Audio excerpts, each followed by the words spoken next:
2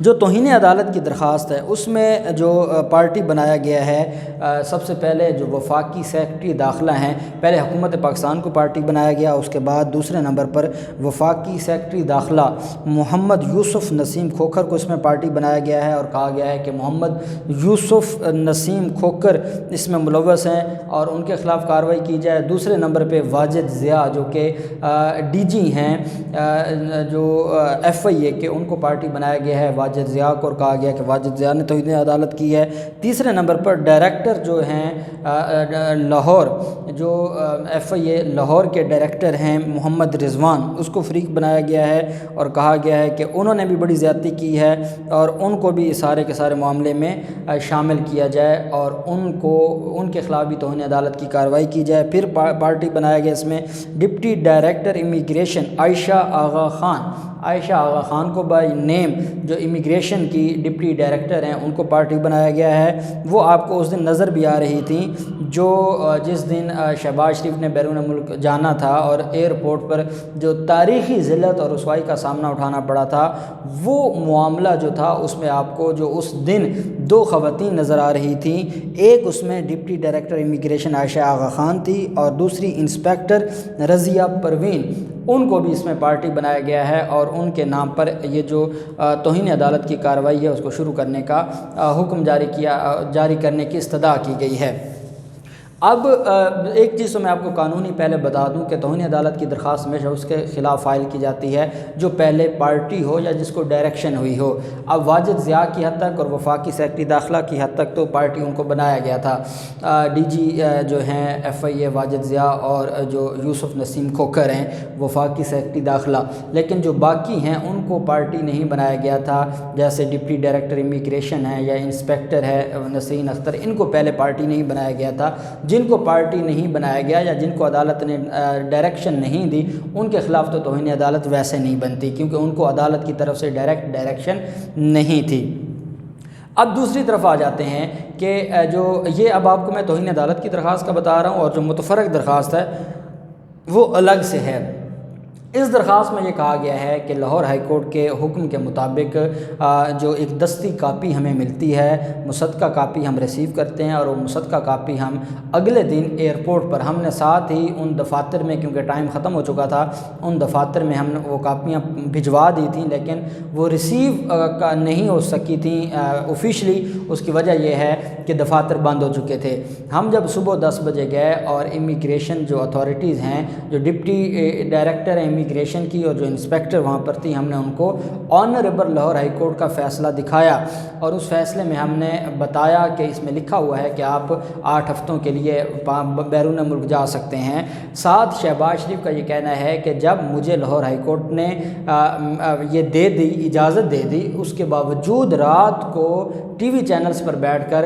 شہزاد اکبر نے، شیخ رشید نے، فواد چودھری نے، فروغ نسیم نے، انہوں نے کہا کہ ہم ان کو بیرون ملک نہیں جانے دیں گے۔ لاہور ہائی کورٹ کے فیصلے کے بعد پوری دنیا نے میڈیا پر لاہور ہائی کورٹ کا فیصلہ سنا، ہم نے متعلقہ اتھارٹیز کو اس فیصلے کی کاپیاں بھجوائیں، اس کے باوجود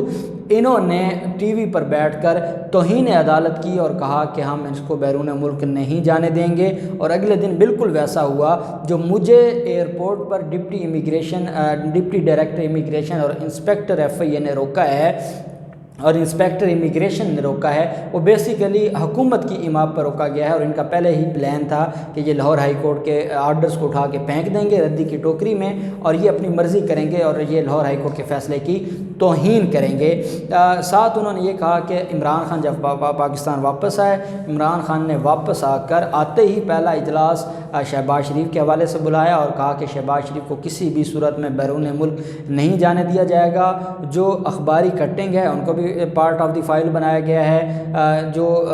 ان کی طرف سے ویڈیو بیانات ہیں ان کو بھی پارٹ آف دی فائل بنایا گیا ہے، ساری چیزیں ڈیٹیل کے ساتھ اس میں درج کی گئی ہیں۔ اب یہ توہین عدالت کی درخواست اور اس میں یہ کہا گیا ہے کہ ان سارے لوگوں کے خلاف کارروائی کر کے ان کو گھر بھیجا جائے۔ اب رانا ثناءاللہ کا پہلا جھوٹ تو یہاں سے ثابت ہوتا ہے کہ جب آپ نے نام ہی وفاقی سیکرٹری داخلہ جو یوسف نسیم کھوکھر ہے اس کو پارٹی بنایا گیا اور واجد ضیاء کو پارٹی بنایا ہے، جہاں آپ نے عمران خان کا نام نہیں لکھا کیونکہ وہ اس میں مین پٹیشن میں پارٹی نہیں تھے، نہ آپ نے شہزاد اکبر کا نام لکھا، نہ آپ نے فروغ نسیم کا نام لکھا، نہ آپ نے فواد چودھری کا نام لکھا، تو پھر آپ اس پٹیشن میں جس میں وفاقی سیکرٹری داخلہ کا نام لکھا ہے، واجد ضیاء کا نام لکھا ہے، رضوان ڈائریکٹر FIA لاہور کا آپ نے نام لکھا ہے، ڈپٹی ڈائریکٹر امیگریشن کا اور انسپیکٹر امیگریشن کا آپ نے نام لکھا ہے، بائی نیم آپ نے توہین عدالت ہمیشہ بائی نیم ہوتی ہے،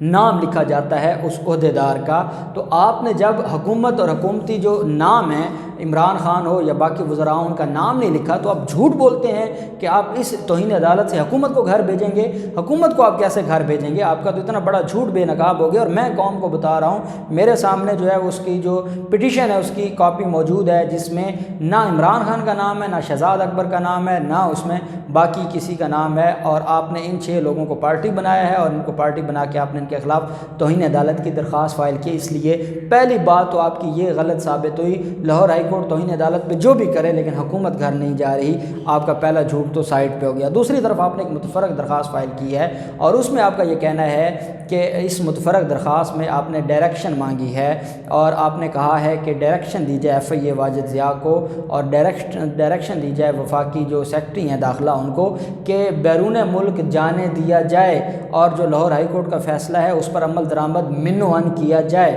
اور لاہور ہائی کورٹ کے فیصلے کی توہین نہ کی جائے اور لاہور ہائی کورٹ کے فیصلے کو ایگزیکیوٹ کیا جائے۔ یہ آپ نے ایک CM فائل کی ہے، الگ سے ایک متفرق درخواست فائل کی ہے اور اس میں آپ نے ڈائریکشن مانگی ہے اور آپ نے ایگزیکیوشن کی استدعا کی ہے کہ آرڈر کو ایگزیکیوٹ کیا جائے، اس پر عمل درآمد کروایا جائے۔ یہ لاہور ہائی کورٹ سے آپ نے استدعا کی ہے۔ یہ 2 درخواستیں ہیں، ایک توہین عدالت کی اور ایک عمل درآمد کی۔ ان دونوں درخواستوں پر صبح علی باقر نجفی صاحب، جسٹس علی باقر نجفی صاحب جو ہے وہ بڑی اہم سماعت کرنے جا رہے ہیں۔ دوسری طرف جو میں نے آپ کو بتایا تھا حکومت پاکستان کی درخواست ہے وہ اپنی جگہ بڑی اہم ہے۔ ان دونوں معاملات میں حالات کہاں جاتے ہیں، معاملات کہاں جاتے ہیں، کل کا دن بہت اہم ہے۔ جو بھی ڈیٹیلز ہوں گی ہم آپ کو آنکھوں دیکھا احوال آپ کے ساتھ شیئر کریں گے۔ اللہ پاک پاکستان کا حامی و ناصر ہو۔ بہت شکریہ۔ اللہ حافظ۔ پاکستان زندہ باد۔